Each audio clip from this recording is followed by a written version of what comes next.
I remember being up late at night during my last semester of university, sipping away at a cup of coffee while trying to wrap up some major research papers before the deadline arrived. And by that, I mean I most probably had only 24 hours to go.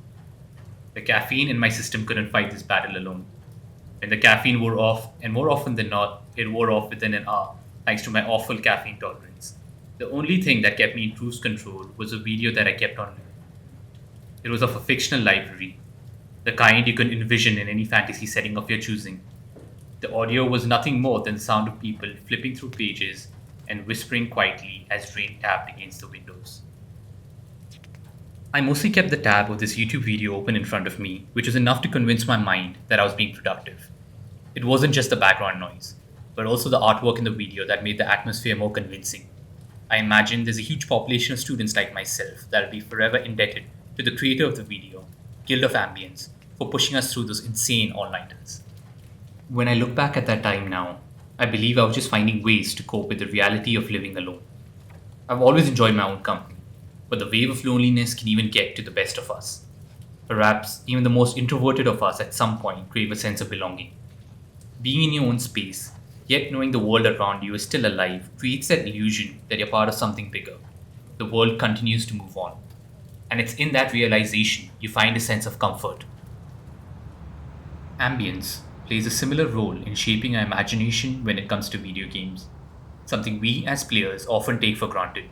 It's usually the soundtracks that we tend to remember, but for the sound design team, it's more than just crafting soundtracks that will become memorable down the line. It's also about immersing the player in an alternate reality. Regardless of the game's art style or perspective, doesn't matter if it's 2D or 3D, their goal is to make the world believable. It's those noises in the background when you're doing something ordinary in the game that will subconsciously suck you into that world. Whether it's the rustling of leaves, sound of distant traffic, or rain hitting the window, the ambience creates a sense of nostalgia even within the most fictitious worlds. My recent experience playing a video game made me realize how ambience can be used as such an effective tool for immersion, and how that feeling of being present within those fictional worlds can in turn strengthen the narrative of the game. One such game that does a beautiful job at achieving this is Until Then. It's a coming of age game set in a version of Metro Manila in the Philippines that is still recovering from a natural disaster. It follows the life of a high school student named Mark as he navigates through friendships, love, and loss. That's all I feel like I need to share about the story. I would rather have you experience the game for yourself. Just know the game is more than what it appears to be. An aspect of the game I do want to share my thoughts on is its use of sound, auditory ambience to be precise. Sure, the soundtracks of the game are beautifully crafted, and that alone deserves an essay of its own. But if you were to remove the sounds of everyday life, the experience simply wouldn't feel the same. It's the sound of Manila that ties you deeply with the story that's been narrated to you. This is where the game differentiates itself from many other visual novels. Usually, in games of this kind, it's the dialogue that does most of the heavy lifting. But in Until Then, it's during those ordinary moments, when no soundtrack is playing, that you're able to truly immerse yourself in a world that, as a player, can only be seen in 2D. It's the sound of the world around the characters that does the magic. As Mark walks to school, you can hear the endless sounds of construction in the distance. Cars honk in the morning traffic, and you can easily imagine people making their daily commute to work. Then there are the birds chirping overhead, somehow balancing out the roughness of the city around you. But the journey isn't over yet. Mark still has to catch the train. As you walk past the ticket machines, you can hear them beeping away. Some out of service, others still functioning. Music plays through the station speakers, while notifications continue to pop up on your phone. Through all of this noise and activity, there is a sense of peace in the way Mark moves towards his destination. This is a rhythm of everyday life for many students commuting through Metro Manila, and the game wants you to experience it. Even though your perspective is limited, you can still envision the world moving around you. There are also moments when you're simply walking through the streets at night on your way to 7-Eleven to catch up with your friend. If you pay close attention, you can hear the sound of two-wheelers speeding by in the distance. You can hear the hum of neon lights as you pass storefronts. And as you walk by a restaurant, The sound of food sizzling on the grill adds to the atmosphere of the night. One thing I do want to talk about is how the game doesn't shy away from representing Filipino culture openly and unapologetically. You're not spoon fed the local customs or an understanding of the world. All you have to do, as a player unfamiliar with the culture, is simply observe. The game allows you to do that. And it's also okay if the culture doesn't fascinate you much. The story is able to stand on its own without it. I believe a game with a strong script will never fail to impress, regardless of its genre. In an interview with Adobe magazine in 2025, the development team spoke about how the game's sound design was intentionally used to reflect the way the world continues to exist around its characters. Writer Mariel Tubal explained that the sound design reinforces the idea that life keeps going, no matter what you're going through. Senior art director Dominic Durin put it even more simply: that's real life. The world doesn't stop for your personal problems. And I believe that's true.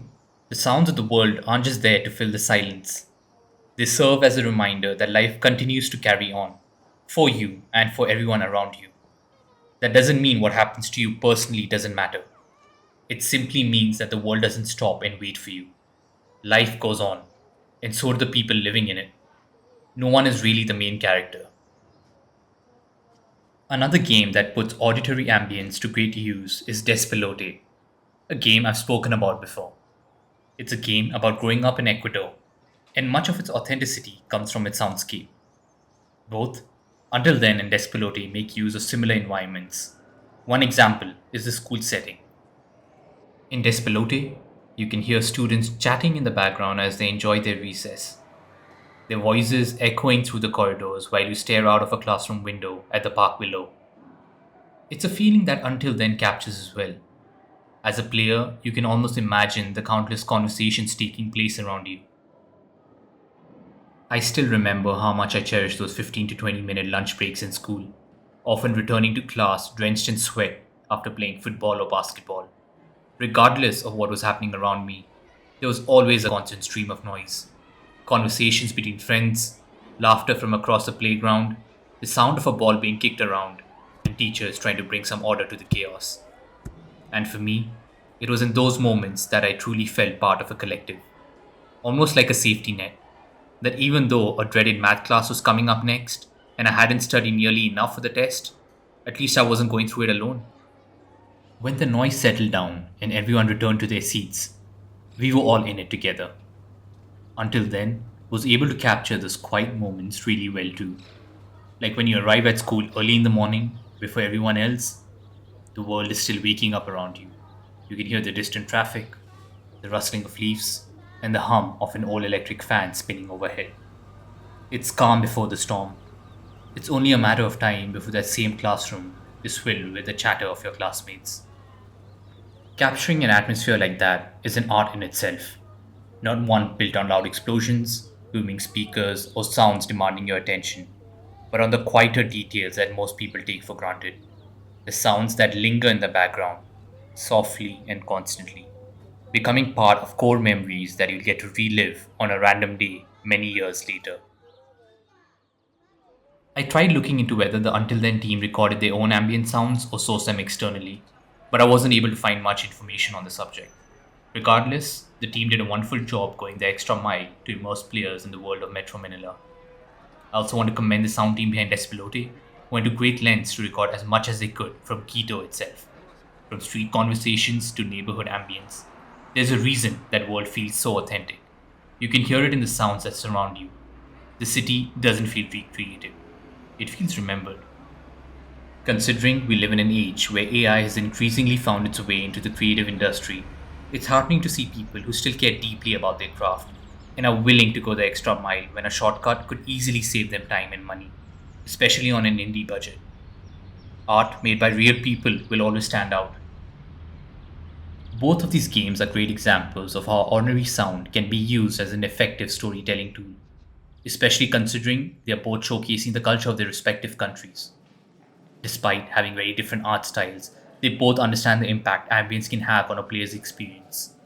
Immersion is one thing, but using sound in a way that complements the story itself is another.